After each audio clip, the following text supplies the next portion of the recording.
జై శ్రీమన్నారాయణ.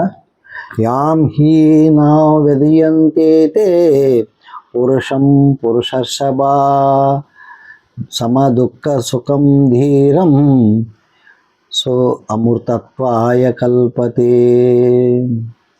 ఎవరైతే సుఖ దుఃఖాలని వాటికి చెల్లింపబడడో అలాంటి వాడు మోక్షానికి అర్హుడు. అంటే ఇక్కడ అర్జునుడికి కృష్ణ భగవాన్ తెలియజేస్తున్నాడు. దేనికంటే యుద్ధ సందర్భంలో తన బంధువులను చూసి, తన వాళ్ళని, తన యొక్క గురువులను చూసి, తాతను చూసి, వీళ్ళందరూ చూసి ఎప్పుడైతే చెల్లించాడో దీనికి ఏం చెప్తున్నాడంటే ఈ శ్లోకాన్ని తెలియజేస్తున్నాడు.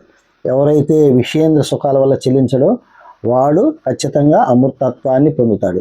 ఇది మనం లోకంలో అనుసరించుకుంటే మనం కూడా ప్రతిదానికి చింతన చెందకుండా, ప్రతిదానికి ఆవేదన చెందకుండా, ఎప్పుడైతే మనసు నిర్మలంగా ఉంచుకొని ప్రతిదాన్ని కూడా మనం సమదృష్టితో తీసుకోగలిగితే మనం కూడా మోక్షానికి అర్హత సాధిస్తాం.